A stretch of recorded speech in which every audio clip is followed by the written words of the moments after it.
Yo, what is good, Mets Nation? Welcome back to another Mets Talk with me and my brother Tyler from WardyNYM. In today's stream, we're going to be breaking down the unfortunate series of events that took place this weekend against the Tampa Bay Rays. As we know, the Mets get swept, and we got a lot of injuries to report and a lot of new players getting called up. We're going to see a lot of new New York Mets players play baseball this week, so we'll see what we can do. And then we're going to transition, talk about the Atlanta Braves series that starts tonight with Taijuan Walker on the mound, and then we'll get to some of your questions in the live chat, and we'll open it up to a Q&A, and we'll accept some callers. So, Wardy, how are you doing today? And I know that you were live streaming throughout the entire series, so how you feeling? Man, I felt like, going into that series, we were all riding highs. And by the way, thank you all so much for everyone chime in. Whether you're watching this on live, on replay, please make sure to smash a like. We really mean a lot, guys, and subscribe to both of us if you enjoy our content regarding the New York Mets. But yeah, going into that series, I was feeling fairly confident. I had my concerns because the Mets haven't matched up well in the AL so far this year in the small sample size, at least playing AL opponents. They got swept by the Red Sox, as we know, and now going into this series against the better AL opponents, I should say, because they swept the Orioles in a 2-game, as we know. But now going into the series against the Rays, I wasn't feeling all that confident, even though I was just like, okay, how healthy are they going to be? And my concerns with the bullpen games, because I knew that that'd be the case with Jake still out and really not having a solidified fifth starter. And a lot of things I kind of expected to happen. The Rays are a really, really good small ball team. They were just at the World Series last season, as we know. This team, while it may not be the best on paper like it was a season ago, they still have a lot of really good players, a lot of Mets killers, Manny Margot unfortunately being the most notable there. But Rays did kind of what I expected, but they definitely jumped harder on the Mets. And the Mets just simply didn't execute in so many different ways. So that's kind of how I'm feeling right now. Not too happy about the series, obviously, but definitely have plenty of choice words I'm going to give on the matter as we get rolling into this breakdown on the series. Yeah, and starting off with game one, it was super unfortunate. I feel like that was a game where we could have won. We saw a dominant performance from David Peterson. Unfortunately, he got lit up in the 8th inning. I don't know if I was okay with him going out in the 8th. Either way, you can go out there and say he had a low pitch count, he was dealing, but Peterson's never pitched into the 8th inning. And right when he went out there, I was like, all right, this is a big test, because he was doing his thing out there. After the 2nd inning, he had a little trouble with bases loaded, and then he got out of the jam, and then he was cruising. So for Peterson to go out there and then give up that nuke of a home run and then a double, and then Trevor May had to come in, and then they tied it in the 8th, and then they got the game winner in the 9th. Obviously, that was crushing for us. It was one of those games where I feel like that kind of just crushed the energy in the Mets clubhouse, because then you see the next game, the bullpen, we got destroyed, and then yesterday's game was unfortunate. So we're going to get deep into each game in particular, but before I do so, guys, welcome into the stream. I hope you guys are enjoying your day. Hope you guys are enjoying it. Make sure you smash that thumbs up button, and do not forget to subscribe to Wardy down below in the description, and subscribe to Mets Media, of course, if you are not already. I appreciate all the support here at Mets Media. I'm sorry I have not been posting a lot of consistent Mets content as much as I hope, because I've been going crazy on my Knicks channel due to their playoff run, and I got a lot of things to do over there. But don't you worry. I'm going to be honing in on Mets media and posting a lot of content. But I've been live with Wardy twice a week, so you guys already know what's good. And I appreciate everybody tuning in. It means a lot. So with that being said, let's just jump right into the Rays Mets series. I know we gave our overall thoughts, but Wardy, let's talk about game one, because game one, and I just gave my little sense of it. We saw Jonathan VR 2-run home run, and those are the only 2 runs that we scored throughout the entire game. That's your man, though. Can we take a minute to talk about him? If you guys don't remember from our last Mets talk over this past week, you were raving about Jonathan VR, how clutch he's been along with the Ilars in general, but how he's quickly become a fan favorite for you. And look at that. He gets a 2-run bomb and get things going off of Tyler Glass now, who is one of the best pitchers in the MLB right now. Yeah, exactly. Jonathan VR is my guy. I think he's a very underrated piece of this team, and he's another one of those depth pieces that's providing a really big impact. So he gave us a 2-run home run. David Peterson, you never know what you're getting from him. It's either he is absolutely dominant like he was, or he gets lit up in the first inning. I don't think there's anything in between. The game that Wardy and I were at earlier on in the season against the Phillies, David Peterson looked like the next coming of Clayton Kershaw. Obviously, it's a joke, but he was that good when he's on the mound. When David Peterson's hot on the mound, he's in rhythm. He's a very good pitcher, but he was tested going deep into the 8th inning, and he had to verse that lineup for the 3rd time. So, Wardy, what was your thoughts of Rojas's decision to bring in Peterson back in the 8th inning? Do you think he should have pulled him after the first home run he gave up? How do you think they maneuvered that? And just give your overall thoughts of game one. Okay, so and this is something that I kind of have gone a little bit in crosshairs during my streams and game, because I try my best to not let my emotions get ahead of me and not say follow one thing over another just on like fan reaction with everyone in the stream, because I had a lot of people in the stream that were feeling this way about it. There are other people feeling this way. My stance is, all right, let's start off on how this all transpired, because let's give huge credit where credit's due. Again, I thought Pearson had a phenomenal game. He looked like he was almost going to get shelled early, if you remember, back in the 2nd inning. He had bases loaded, but 0 to only 1 out, and he got out of the jam. And then he took down 17 consecutive batters after that, which was remarkable up until the 8th. So in the 8th, he gives up a bomb to Zunino, their catcher, who has been a big slugger for them this year, low average, but has plenty of pop. He has 8 home runs on the year now, I believe. And then he gave up that double to the rookie. So do I think that you could have argued not having Pearson in the 8th? I think you definitely could have, for sure, but he was also rolling. And I think the better argument that could have been had was just having someone in the game after the home run happened to Zunino, having someone warmed up already. I do believe to an extent that there was someone at least tossing the ball around before it got to the point of the double happening. But if you could add someone starting to warm up, if I was Rojas in that situation, even though I know I can't tell you in-game situation might have been different, but I probably would have had someone starting to warm up in the pen, a setup guy like Trevor May in between innings, as they're getting ready for the 8th. That's the first thing that I would have done personally, and they didn't do that, and then that allows the double to happen. Then that double, the guy ends up scoring, and then the Rays, end up gaining the lead and winning it in the end. So I don't really think you could harp Rojas too much in that situation, because Mets fans are the same type to be like, oh, okay, you take out Pearson early, take him out in the 8th, take him out before the 8th, let's say that, right? Then you bring in Trevor May. Trevor May blows a lead regardless. Who are you going to blame in that situation? As an emotional Mets fan, you're going to blame Rojas either way. It's a lose-lose situation for him. So I do not, there were some things that definitely stuck out to me this series that were not positive on his end, but I do not think that decision was one of them. Yeah, I agree, man. You can go either way. I remember I was actually listening to that game on the radio before I saw the ending, because I had to pick up my sister from the airport, whatever. But when we were going into the 8th, I was talking to my dad. I'm like, Dad, what do you think they should do? Should they bring in Peterson? Like, Peterson's dealing right now. And I said, I'm like, this is going to be one of those decisions where either way, if Peterson goes out there and he gives up 2 runs, it's going to be a bad decision. Or if they decide to bring in Trevor May in the 8th inning and he gives up 2 runs, it's going to be a bad decision. So you bring up a good point, Tyler. It's a lose-lose situation. When I heard that Peterson was going out there on the mound, I was confident. I'm like, okay, that's the right decision. He's dealing right now. He has a low pitch count. He's retired 17 batters in a row.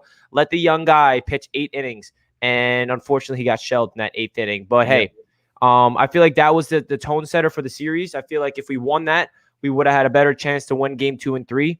But at the end of the day, we lost in walk-off fashion in the bottom of the 9th against a really good, pesky Tampa Bay Rays team. And that park just wasn't in our favor from the start to the end.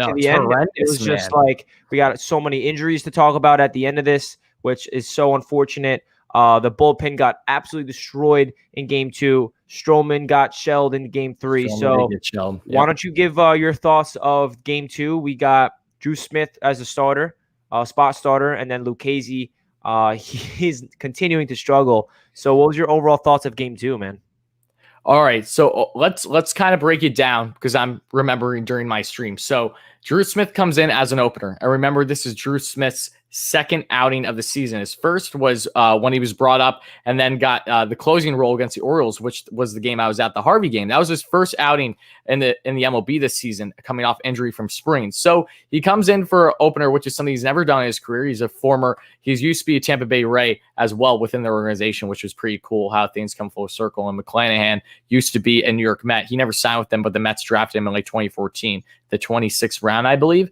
But Drew Smith has a clean first 2 innings opener. And I was gaining some arguments even with my moderators in my chat, which was funny because people were like, why aren't you keeping Drew Smith in longer in the game? But I'm like, that's not how it works. An opener, you don't really go past 2 innings normally, especially for a guy like Smith. That's uncommon. If you're going to have him go as long as he can until he dies out, then that's the equivalent to a starter. And Drew Smith is not a starter. So I thought it was fine. Joey Fuego made sense to come in. I liked it better with him having a spot starter because it worked really, really well when you look at 5 days prior against the D-backs. Tommy Hunter pitched 2 scoreless innings. Fuego came in, gave up a couple guys on base each inning, it felt like, but he still got out of the jam, gave up no runs in 3 innings against the D-backs. This time was not the case. He got shelled. He gave up a bunch of runs, as we know, unfortunately, and the Mets just simply really couldn't handle. Joey was in a tough spot.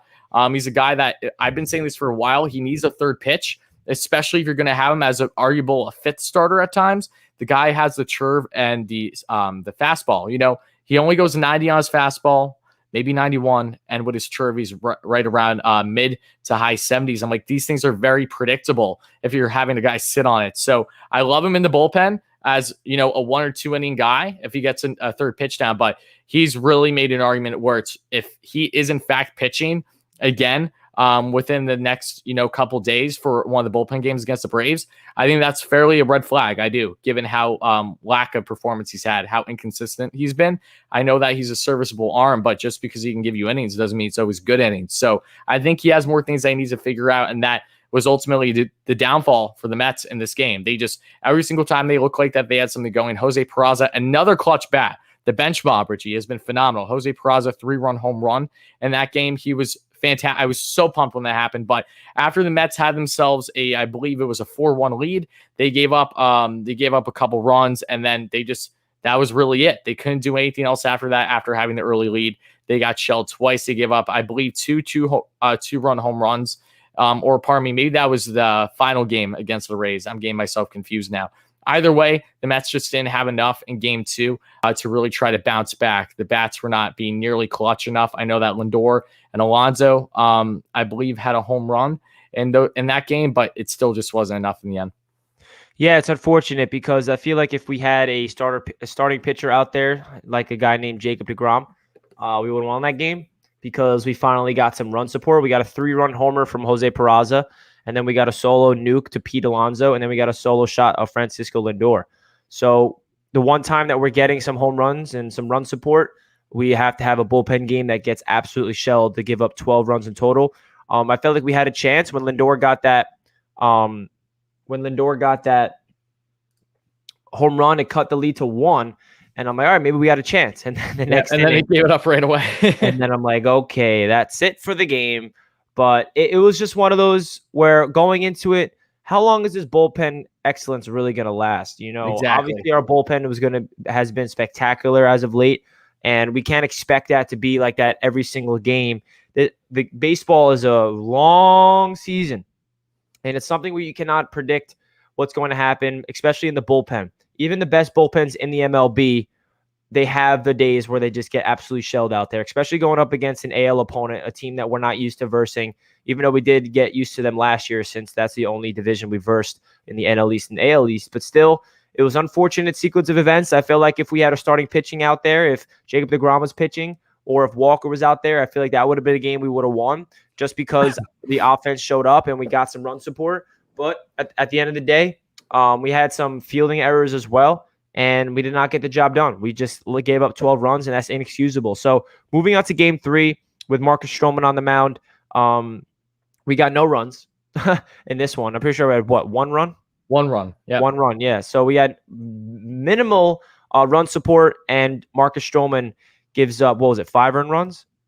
Yeah, Stroh did not look pretty. He gave up 5 earned runs in 6 innings. He gave up 6 hits And and he only had started off one pretty good. strikeout. I'm pretty sure he gave up like 1 hit, no runs through 4 or through 3 or 4. He started good early. The first, I believe it was 3 innings. He was looking fine, but then on to the 4th and the 5th. Yeah, no, Stroh gave up 2 run home runs, I believe, or at least he gave up 3 home runs in general. He gave up 3 home runs in general that equated to the 5. So unfortunately, the home run ball was really hitting off nicely against him, and I griped about it when Stroh was in his last inning of the game, and he gave up a run. I was like, of course. And this is when the Mets had just scored their 1 run of the game, which was by Patrick Mazeika, no less, coming in because of the injury that time to Jeff McNeil. As the DH, he hits his first MLB career hit, is a beautiful bomb to the right side. But then right after that, Stroh comes in for the 6th, and he just gives up another bomb. And I was like, why? I'm curious why the Mets had him out in that situation. I know that they need to save the bullpen to an extent because they used a lot the day before, but man, oh man, Stroh just didn't have it. He was not locating at all after the 3rd. It really just felt like he was 2 steps behind. It was just, unfortunately, it was one of those days. I thought he would even be a little bit better, considering I know how bad that infield and outfield is in Tropicana, which normally wouldn't benefit a guy like Stroh, who's a ground ball pitcher with all these big hops that we saw, especially in game 1. Lindor was struggling with it.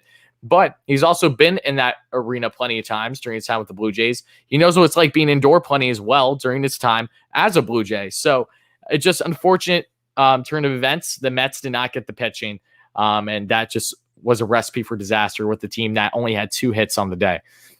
Yeah, man. Game 3 was not good for us offensively, defensively, pitching, and nothing went our way. Our only run was a Patrick Mazeika bomb, and that was his first hit of his career. I think he is the most interesting story in baseball. One of them.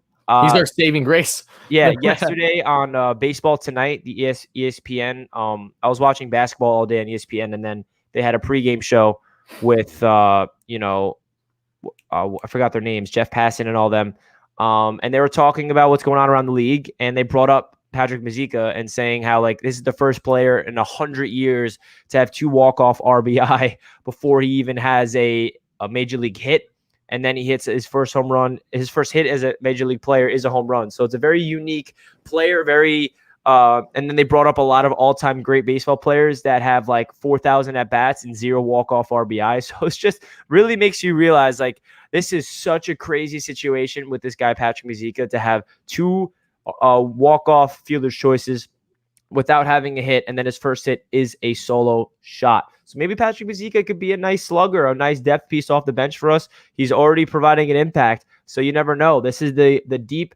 Well, we're really going to be tested with our depth now with all these injuries, and that's what I want to talk about next is the injury concern. So we find out today that, unfortunately, Michael Conforto and Jeff McNeil are headed to the 10-day IL.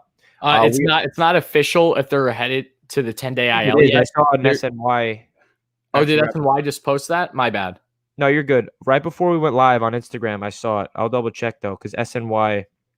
Oh, okay. Michael Conforto and McNeil on the IL. I knew that they were both going on. I just didn't know if they were both 10-day, and it wasn't official yet. But now it seems like, okay, all right. So they're both going on the 10-day IL. So this is going to be a rough go of things. I figured it.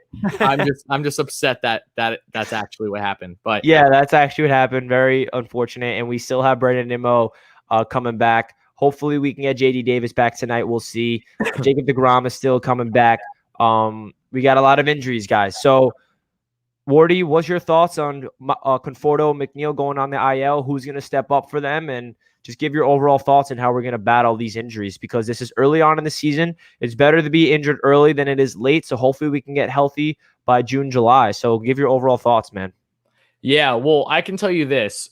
Kind of like how I was saying earlier in the season, how if there's any time for this team to kind of struggle, slump, or Lindor not being a groove, any of those things, it's definitely now, earlier in the year. You know, as we're not even 40 games in yet, not even 2 months in. We're pushing north of 2 months now already, which is insane. It's crazy how fast the season I feel like is going and how much is still left. But Conforto is going to be a big blow for sure because he's been really consistent lately. Really, ever since he had that first major slump in the beginning of the season, he's been barreling the ball really, really well. And even if he's not getting hits every game, he's taking his walks. He's been disciplined at the plate. So losing him is going to hurt. And I'm honestly nervous for how long is he going to be out because he clearly tweaked his hammy going down first. I just pray to God it's not a tear or anything. That it's just, a strain right now. Because as soon as it happened, he grabbed his hammy, looked up to the skies, yelled "mother effer," and then slammed his helmet as he slowly walked into the dugout and down the tunnel. So like you could tell, like everyone knows what that feeling's like. I think at some point in their life, it's not fun. And McNeil tweaked his again when you could have argued, should he have been on the IL already? I think he probably should have been. Or maybe I was wrong. Maybe he already was, and I'm just getting confused because these injuries have been endless, it feels like. But losing them is going to be tough because hamstrings especially are something that can heal up pretty quick or it could take a while. Look at Carlos Carrasco as an example. Same thing. I know that maybe it's not the same severity of the injury to his hamstring, but still, these things are bitches. No pun intended. Like that's literally all it is. So how are they going to step up from this? Well, that's a great question. Let me just tell you this right now, Richie, to give you some perspective on how much the Mets have had an injury bug this year. Then I want to know how you think the team is going to start to shake up in the Braves series and then against Miami too. Because again, they're going to be without some of their top guys. So as of now, this is including guys that might be coming back as soon as today, like JD, but we got Michael Conforto, Jeff McNeil, JD Davis, Luis Guillorme. Remember Guillorme? I feel like everyone's forgot about him because he's been on the IL as well. Carlos Carrasco, Noah Syndergaard, we know those. Seth Lugo, Jacob deGrom, Albert Amora Jr., Jose Martinez, who got hurt, was basically out for the season before the season even began, dealing with a meniscus tear, I believe, and Brandon Nimmo. All those guys are hurt. That's literally like half of their active roster. And I know that some of them have been injured for a while, but then you add on even further, the Mets have had a couple prospects even hurt as well. Francisco Alvarez, I believe, is day-to-day. Pete Crow Armstrong has been hurt. Matt Allen just got Tommy John surgery. Like a lot of the big players, not just on the team, but within the organization are out right now. And it sucks. But like I said, it's good that's happening now just because it's still early in the season. But also, the Mets are facing a Braves team tonight that should be without Ronald Acuna Jr. I'm not sure if he'll be out for the entirety of the series, but I know he's still dealing with an issue after he got hurt running down the first base and kind of hit his, I think he hit his knee wrong going down first base 4 or 5 days ago now. And Mike Soroka, who is their ace in my mind, who missed all last season due to Achilles tear, I believe, had the same exact Achilles issue happen for him this season. So he's out again for another year, which really sucks because he's a great pitcher. But they're losing some key guys as well. Braves have had a plethora of injuries. And the Phillies, Bryce Harper, Didi Gregorius, JT Realmuto, they've all been hurt. So again, it sucks that these guys are getting hurt. But fortunately enough, the other heavy hitters for the most part in this division are also pretty banged up themselves. Yeah, man, it's the worst topic to talk about. It's the one piece of sports that nobody is a fan of, and rightfully so. So again, guys, shout out to everybody in the chat tuning in. We greatly appreciate each and every one of you guys. Make sure you smash those buttons, subscribe to Mets Media and WardyNYM, and like the stream if you guys are not already. We appreciate you guys tuning in to all of our Mets talks. We try to do this before and after each series for the Mets, giving you guys a recap and previews and to talk about everything that's going on in Mets baseball, because there's a lot of unfortunate events with these injury concerns like Wardy just alluded to. And damn, now that you're really bringing it up, now I didn't really know about the injuries to our farm system. I knew about Matt Allen getting Tommy John, but I didn't know about Pete Crow Armstrong. I didn't know about Alvarez. Like, what's going on here? So I know it's something that every team has to deal with. It's adversity. It's that next man up mentality. And the one thing that I'm confident in is the one thing that the Mets did in the offseason is prepare themselves for injuries. They did get depth. Luckily, we have the two Pilars. We have Peraza showing up big time for McNeil already. And hopefully Khalil Lee can do some damage with Conforto on the IL. Yeah, he's called up. And I think Vargas as well, who's another younger Mets prospect. He's in AAA with Syracuse. He was called up. He plays outfield as well.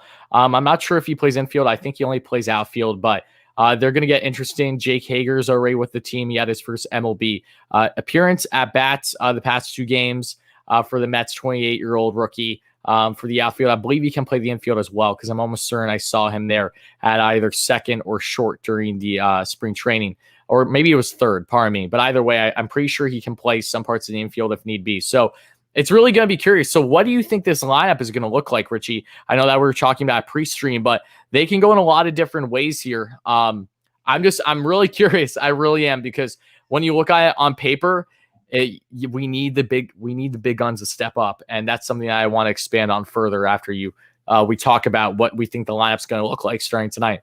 Yeah, man. So another thing I realized is the entire league is getting injured. It's not just the Mets. The Yankees have problems. The Braves are banged up, like you mentioned, the Phillies. There's a lot of teams out there. So the best teams can really deal with this adversity, and it's really going to be proven who has the most depth, who's going to have that most next man up mentality. So hopefully the Mets can battle through this adversity. But the lineup is going to be interesting. So defensively, I think it's going to be VR at third. If JD Davis doesn't come back tonight, obviously, then if JD's healthy tonight, I think he'll get the start because, like you mentioned, they're going up against the southpaw, and that's what he's best at.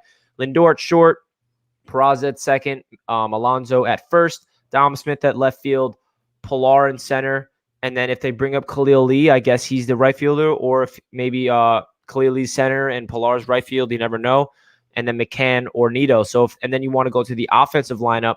I think VR should be the leadoff guy. I love VR in the leadoff role. And then Francisco Lindor second, Dom Smith third, Pete four, and then Kevin Pillar five, I guess. But then that's righty. You got to break it up.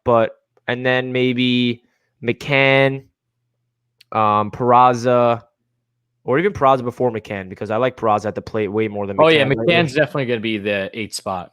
Yeah, and then Khalil Lee 7, I guess, and then pitchers. So what's your thoughts of the lineup? I guess that's what I would predict. I would love – what are your thoughts of Jonathan VR being the leadoff guy now until Nimmo or McNeil comes back? I love him in the leadoff role. I mean, yeah. I mean, it's going to be one of the LRs because they both bring speed. I like both of them. VR is a lot faster than the kind of what he looks. He's a little bit stockier. I'm shocked of how fast. Yeah, his baseball instincts of being a base runner is what makes him so fast as well. That's why I love the leadoff role. Like if VR can just get on base, draw a walk, or get a base hit, we're in good hands. I think Pilar is fast, but VR's got him on that base running baseball instincts. Yeah, these are two guys. Stolen base champion. Yep, these are two guys that can definitely steal bags when the timing's right and they're strategic about it, which I love. But I'm perfectly fine. If VR is going to be in leadoff today, sign me up. I think that's fine. You can maybe argue having Pilar in the leadoff today, just given the righty-lefty matchup, because that is literally what Rojas thrives off of. They're analytically driven, so they love those matchups.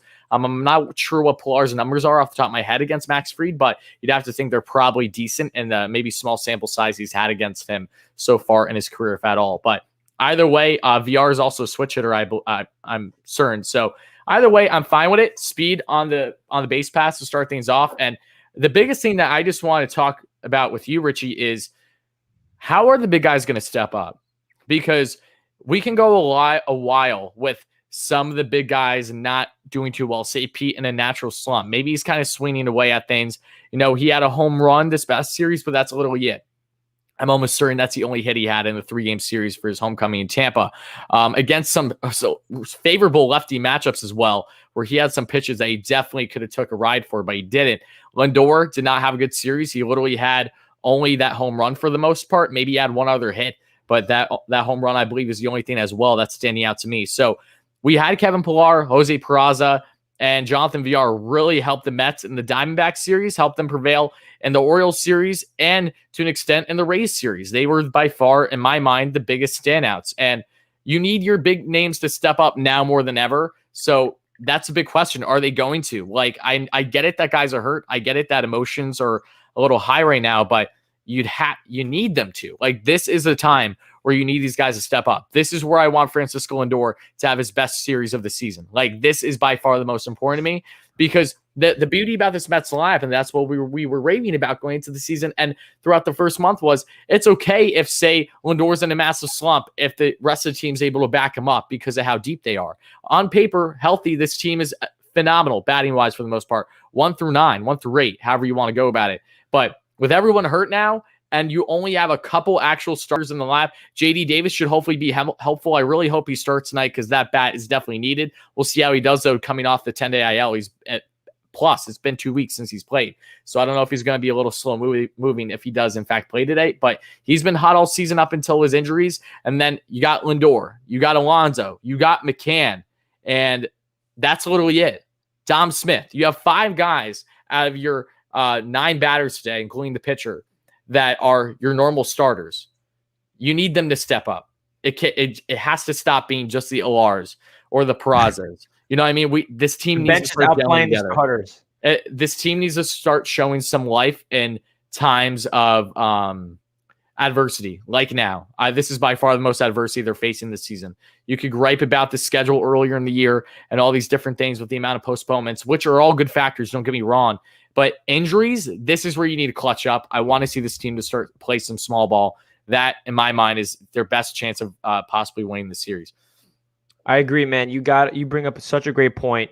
We can't be relying on these Alars anymore. As great as they've been better than the starters to an extent. Kevin Pillar and Jonathan VR, they're not even the day one starters. They're coming in off the bench. They're filling in for Nimmo and JD Davis. It's going to be hard to take him out of the lineup when JD and Nimmo gets healthy because they're playing so well. We need the top 5 guys who are our starters, are only healthy starters, to step up. Let's see it, Francisco Lindor and Pete Alonso and Dom Smith. Those are the 3 bats that we need to rely on right now. Those are the 3 top bats. We're missing out on Conforto because Conforto's the other top hitter on this team, and McNeil. Conforto and McNeil are really crucial to the offensive lineup, and Conforto's probably been one of the only consistent bats throughout the season outside of his slump in the beginning of the year. So this is where I think, like you mentioned, Lindor and Alonso and Dom Smith, those 3 guys need to really carry the load. And I feel like Dom Smith has been up and down all year. There's some stretches where he looks absolutely insane, like against the Orioles. And then there's some stretches where he can't hit the damn ball. Same with Pete Alonso. He has some series where he's scorching hot, and then he has some series when he's ice cold. Francisco Lindor, he's been trending upwards ever since he broke out of that slump, but he's still trying to find his way. He's not completely red hot just yet. So those are the 3 guys that you got to look at in this series. How are they going to perform? We can't be relying on one. Like, we can't have 2 of these 3 guys in a slump. We need all 3 of them to break out at this time because we're going up against a really crucial opponent in the Atlanta Braves the first time this season. And exactly. I always said this. We need to make sure we take care of the division opponents. And everyone in baseball understands that when you're versing a divisional opponent, it feels like a playoff series. It feels way more in depth because the winner of these divisional opponents, it's going to be lingering on all the way until September. We're going to be looking back at these divisional games all throughout the season. Who has the best record within the NL East? Whoever has the best record within the NL East will most likely win the division. So this is a crucial series against the Atlanta Braves, and that's going to segue right into the preview of this, and it starts off tonight. So, Wardy, what's your initial thoughts of this series? Because as we know, we have not versed the Atlanta Braves all year. This is the first time, which is pretty nuts. And this is the defending NL East champions in the past 2 seasons, I believe. And they have been flirting around under 500 for a while. They're battling injuries. Acuna is playing like an MVP. I'm not too sure if he's even healthy. I know Travis d'Arnaud was injured for a long time. Yeah, he's out for the year. Freeman is someone that is like just an absolute beast at the plate. So what's your overall thoughts of the Mets series as a whole before we get into the pitching matchups and all that? Well, again, one of the things that benefits this team, luckily, is that the Braves are pretty injury-riddled themselves. They're dealing with some crucial guys in the lineup that are dealing with some injuries as well. So it'll be curious to see how they do without Acuna. Look, if the Mets can avoid Acuna for 2 out of the 3 games, if not all games in this series, that will be absolutely massive. Acuna is by far been their number 1 player this year. He's going to be MVP. He could win MVP this year. Wouldn't be a surprise in my mind. I had him as a top 3 candidate for sure. But having him out will definitely lessen the load on the Mets in trying to prevail in this series, even with all their injuries, respectively. So my thoughts on this series is the Mets are facing Max Fried today, which is their southpaw, who's normally their stud, has been their ace with guys like Mike Soroka being out with injury, and he's out, unfortunately, again this year. Which Mike Soroka, man, I literally thought he would be a Cy Young candidate this year as long as he stayed healthy. He's that good, but his Achilles is just not helping out whatsoever the past year and a half. So I'm wishing him the best. Even as a Mets fan, he's really good.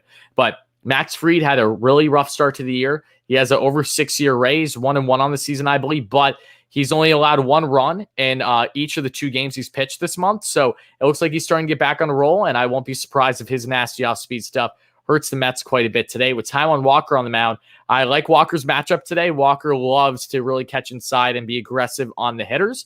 Freddie Freeman is naturally a guy I'm concerned about today, even though he's had a slow average. He started to really pick up the pace a lot lately. Had a monster game for the Braves yesterday, including, I believe, a grand slam that we were discussing. He had 4 RBIs yesterday. Braves lost yesterday's game, might add. They're two games under 500, I believe, but they lost yesterday after losing 8-0 originally to Milwaukee. Came all the way back and lost 9-8. So they made things really interesting. But Ozzie Albies, Ozuna, these are guys that haven't been batting well to start the year. Very much like the Mets. The Braves have been underperforming with their players other than Acuna. Big time. And that's going to show. They're going to break out sooner than later. A lot of these guys are phenomenal players. So it's going to be interesting. The Mets, their best luck in my mind is the kind of rotation they're playing, but they need to take advantage here because not Freddie Freeman. When you have guys like Fried pitching today, that has still been so-so this year. I'm assuming that he's going to have a good game. Hopefully not too deep into the game today, but if you go after that game, the Mets will probably have a bullpen game. Maybe Yamamoto is starting the second game of the series. You're going to have pitching, though. It's going to be Charlie Morton, who's their other southpaw, who's had a rough go of it this season. He has a 5-year raise, 2-2 on the year. He's up there. He's almost 4 years of age already. He's been really good most of his career, a latter half, but he's had a rough go of it to start this year. Morton, another crafty southpaw.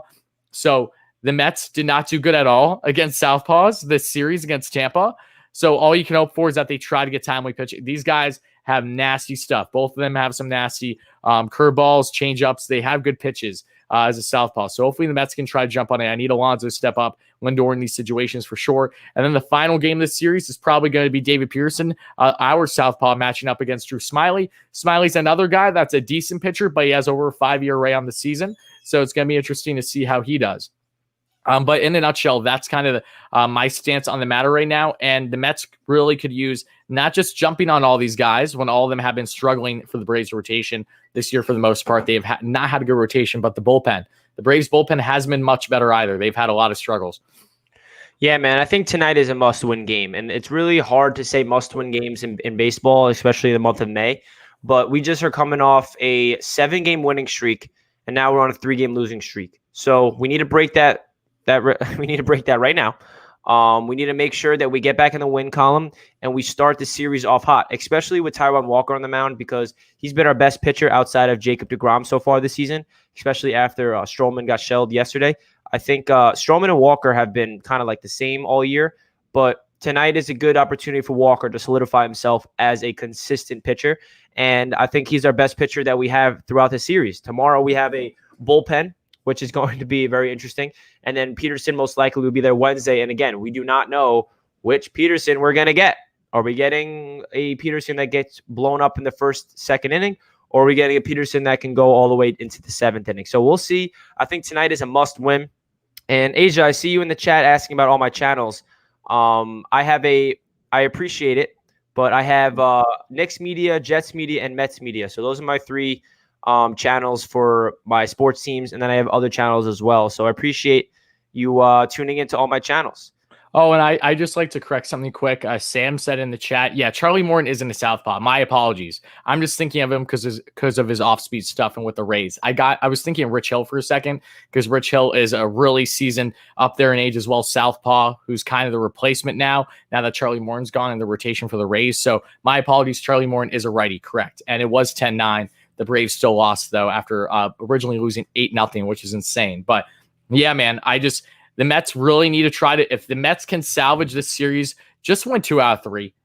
I'm not even worried about the idea of sweeping, all right? That's the last thing on my mind. We need to win tonight. Tonight is the big win. We need to set the tone. They need to set the tone. They need to get out of the funk that they're currently in because, look, sweeps never are fun. If you're going to lose a series, if you lose 2 out of 3, okay, you can bite the bullet. The Mets have been beating teams the past couple weeks that they should be beating after starting the season and not doing that. Most notably that Cubs series as well. You can make some gripes about other series too, but they jumped on the D-backs. They jumped on the Orioles. Easy wins for the most part. Games you should be winning. And even during those games, the Mets still struggle decently with their offense. From an average standpoint, the Mets have not been that great this year. When you're looking at a team structure, the big guys need to step up. I'm really, really looking out on the veterans tonight to show us something. Please get some more consistency under your game. I want to see Alonso try to get a hanger from Fried and take that for a ride, but just not also look for home runs every time, because Fried has great off-speed stuff. You don't want to be sitting on that, because then he's going to get caught probably with the pitch down and away. So that's really all I have to say on the matter right now. I just truly, truly hope that the vets step up, because they're going to need to. Even if we do great with the ORs again, which I hope so, of course, how long are you going to ride off them? The same way with the bullpen. You know, the bullpen finally got exposed for what it is to an extent. And don't get me wrong, a lot of factors went in. The bullpen games in general aren't fun. That's not something the Mets will have to worry about once everyone's healthy. But the bullpen isn't as good as what it's been to start the year. A lot of them have been outperforming, I think, what we initially expected, especially Familia. They're starting to come down to earth a little bit, which is fine. I expect that. But let's just make sure that this doesn't snowball and it's a disaster as we reach the latter half and the end of May heading into June. Yeah, man, it's going to be really interesting. We got a really interesting question from David. Can JD be moved to right field while Conforto is out? That's a possibility. I just, as a baseball fan that prioritizes defense, it's so hard to do that. And even Rojas said he wants his team to be built on pitching and defense, and that's how they're going to win games. And that's not prioritizing defense at all. JD has experience in left field. He doesn't have it right, though. He does not have any. That's why I don't think it's exactly. I think it's a great question, though, David, because anything's possible. Look, if the Mets are just going to be like, F it, we're not going to rely on defense this series. We're going to just hope that we can start a hit.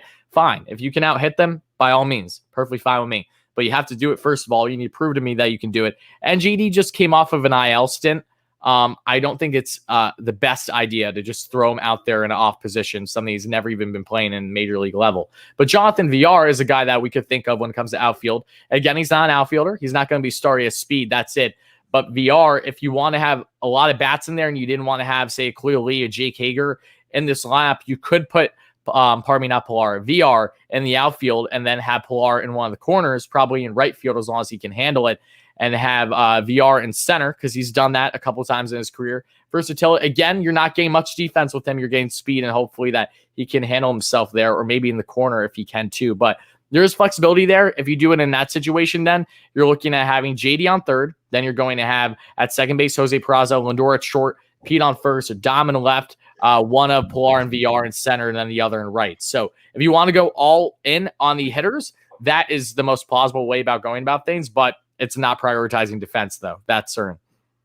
That's exactly it, man. I'm someone that loves defense, and it sucks that these injuries are not helping us out. And Conforto has been just so good in right field. Oh, he's been a Gold Glover there. There's no doubt in that. He's been consistent at the plate, but his defense he's been saving runs, saving extra base hits, he's been money every other game. So that's going to be something that we got to look out for. Let's hope that this hamstring injury does not linger on. He could be back by sometime in June. Asia has an interesting question for you. Why are you a Steelers fan? Someone explain that to me. So Asia's trying to get her back. Asia is trying to get the bearing straight of who we love. I'm a Jets, Knicks, Mets. You are a Rangers, Mets, Steelers, Knicks. Yeah. I'm a Steelers fan because my father grew up, became a Steelers fan. Because growing up, especially in the early to mid 70s, unfortunately, the Jets and the Giants weren't good at that time at all, as he was a young fan. We're talking very young. And there were two teams that stood out during the time of the 70s in the early reigns. And that was either the Cowboys or the Steelers. And by no means would you ever consider being a Cowboys fan. So he's hopped on the Steelers bandwagon when he was a kid and became a diehard. And same thing happened with me. Everything's been passed down. The only teams that I follow that my father doesn't per se is maybe my soccer team, because I'm a Juventus fan, even though he doesn't mind them. And also I follow more teams than just my favorite teams for each sport. So that's about it. I like the Jets and the Giants equally too. As long as they don't play the Steelers, I'm rooting for them. There you go. So now you guys understand why Tyler is a Pittsburgh Steelers fan. Asia here with the hard-hitting questions. Yeah, right. So that's really going to be it for the Brave series preview. Now we're going to open this up to a Mets Q&A. So if you guys want to shoot us any questions, feel free to do so. And we're also going to get some of you guys in. If you guys want to come in and ask Tyler and I some questions, please feel free to do so. you're more than welcome to. I'm going to add the link to the StreamYard to join our broadcast, to take callers right now. And please, again, though, guys, for anyone joining, just the standard, be respectful, please. Talk about the Mets, okay? You know how, like, if you say called into the fan or something, they say, hey, who are you? Where are you from? What are you going to ask? We don't have that, so please just be nice. Just ask whatever you're going to say about the Mets, okay? Because, that's really off. Just be respectful, guys. We're trying to have fun here and enjoy our conversations. Absolutely. So you guys can click on the pinned comment and join in, and we'll take your questions. I'm just going to add a little banner.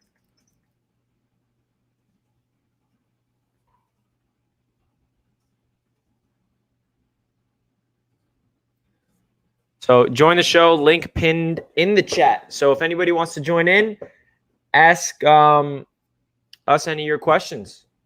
You are more than welcome to come in and ask us anything. Or if you guys want to ask this question in the live chat, that's okay as well. First question from Greg. Do you guys think that Rojas is the guy to lead this team to success? Tyler, what do you think, man? I think that the potential's still there, but it's dwindling down in my eyes. I think Rojas is unfortunately in a lose-lose situation here in New York, not just with the fan base, but to an extent with the team. Because if you have guys like Lindor and McCann, who were the bigger acquisitions this offseason, continue to slump for their first year, which is something that I don't think would happen long term.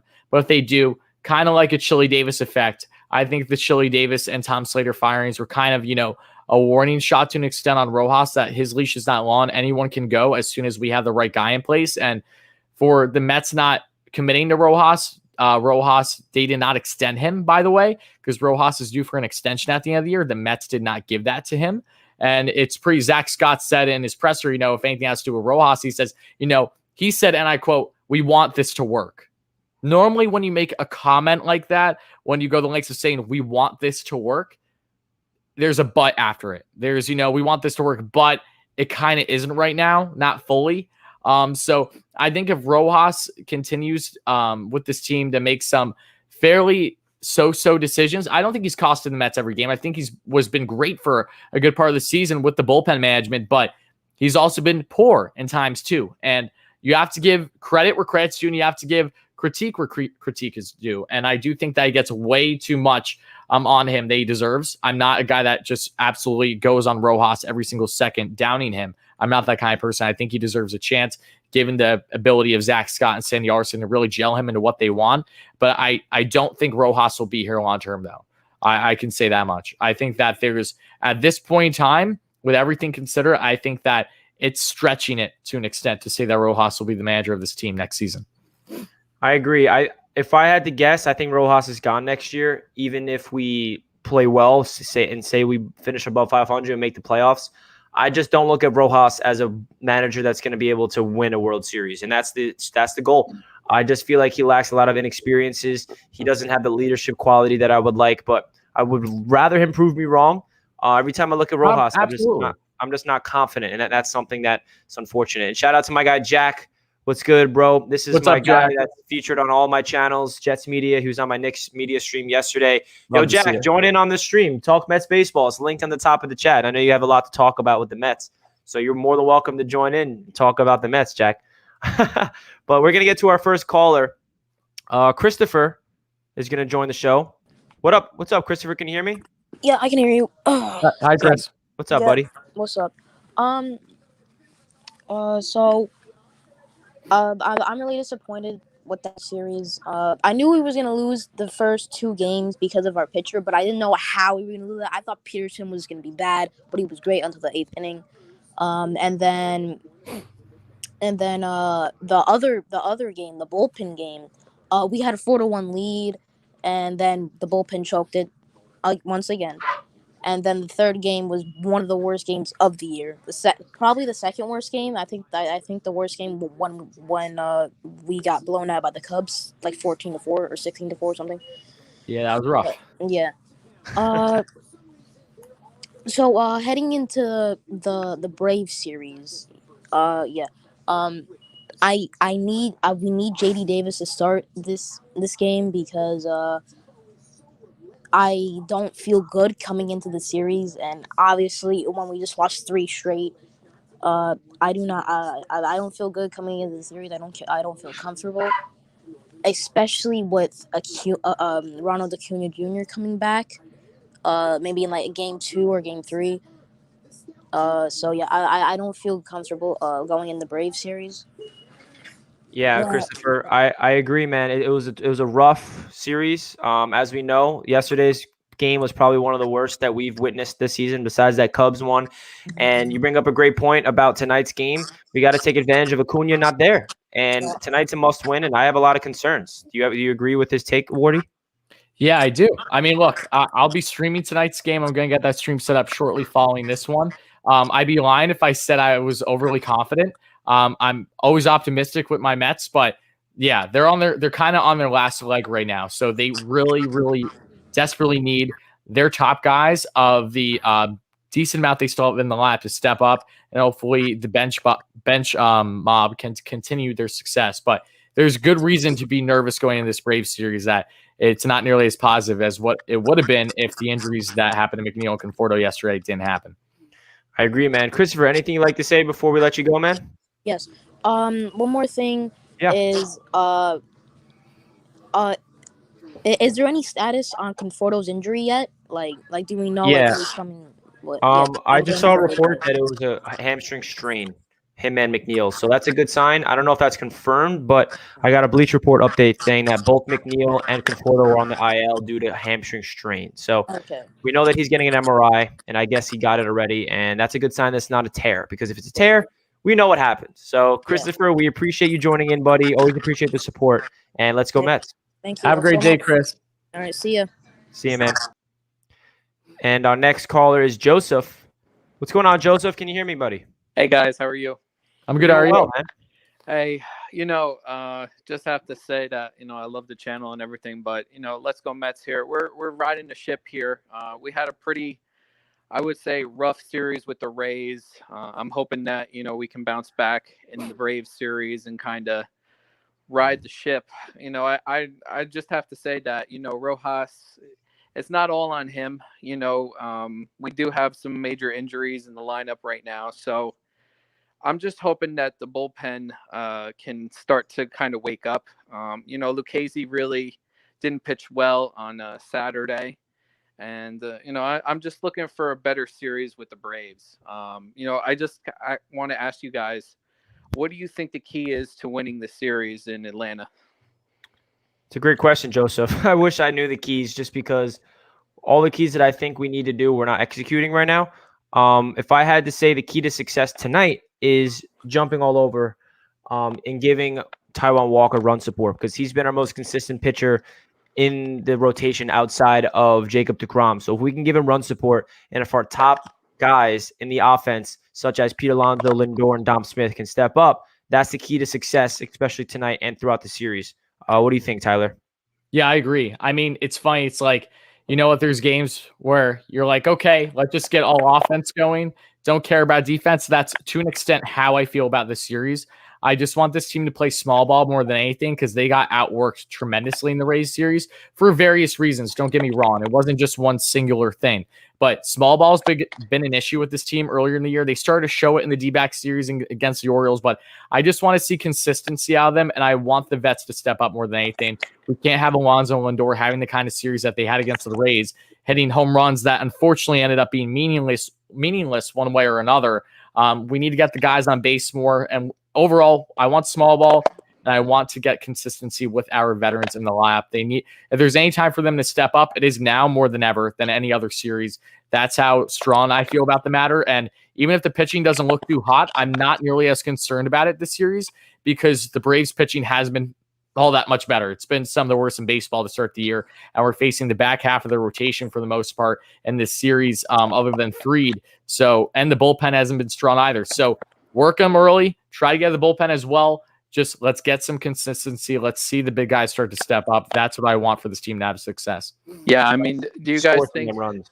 I was just have one more thing. So do you think that the Phillies are a team that we should be worried about, right now as well? I mean, I know that they're struggling with injuries as well, and they're having issues with their bullpen, and Joe Girardi got into a fight with Gene Segura yesterday, but I'm just saying, like, I'm wondering what is the actual competition, for the Mets this year? Who's going to come out on top? And, we're in May right now. So you don't win championships in May. Guys are going to get stronger. Look at the Yankees, they came back. They're already, I think, in third place right now. And then again, like I said, that's not our division, but I do like the interleague play because it kind of does teach the guys how to play against the AL East. And like I said, that's a very tough division to definitely play. We did have some, like I said, some tough breaks, like Tyler was touching on, in the Rays series. Now, I agree on the first. We probably should have won the first game. I'm not, but it's okay. We're just going to keep pushing forward. And like I said, 8 wins and then all of a sudden 3 losses. I kind of can take that all season. If we can win 8 straight and then 3 losses, that kind of would be great. But we'll see. Yeah, Joseph, you bring up a great point. We appreciate you joining in, buddy. We're going to get to the next caller, and have a great night, man. I appreciate it. Thank you, Joseph. Appreciate the support, buddy.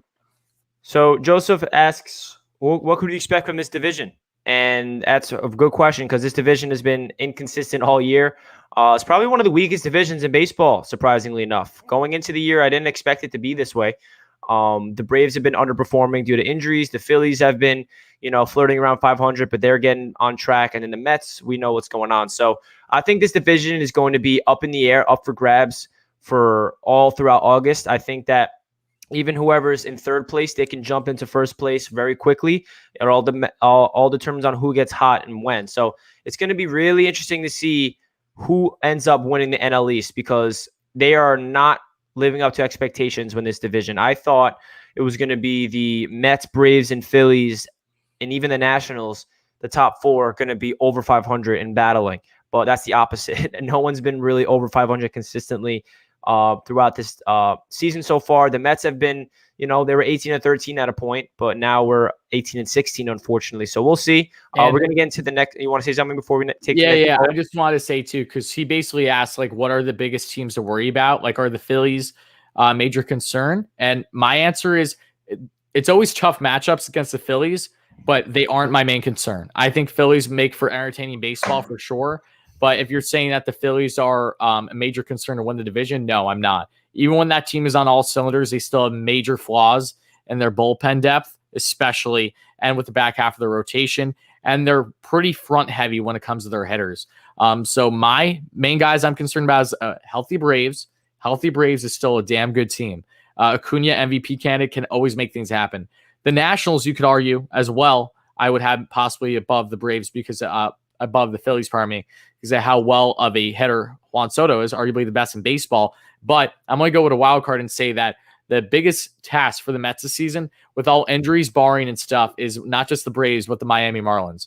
I think the Marlins are such a pesky team. We saw it earlier in the season. I know the Mets were in the groove, but even when the Mets are rolling, they always feel like, to an extent, the Marlins tend to be a kryptonite for them for years now, especially when they're in Miami at times. So, yeah, I honestly think when it comes to teams that will be the biggest problem for the Mets this year, not so much with divisions, but just overall with going up against each other, is the Braves and the Marlins. I do feel that the Marlins are going to be a pesky of enough team to really be more of a thorn in the Mets side, per se, than the Nationals and the Phillies. And again, that's perfectly fine if that's not the case. That's just my opinion right now.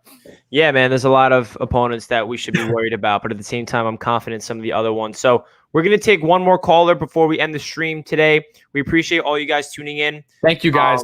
Of course, all the support means a lot. David, how you going, buddy? Can you hear me, man? Yes. Hey, guys. Great show as always, and really enjoying it. Thank you, David. Thanks, David, appreciate that, man. Awesome.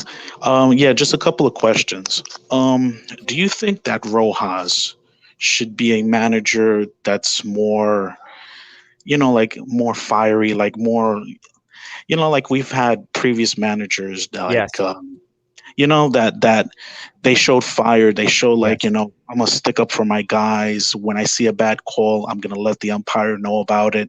In the right moments and times. I sometimes feel with Rojas is that he's a little too mellowy. He's a little too, and his players enjoy that and everything. But I think that sometimes that we kind of need that manager that, that is like Lou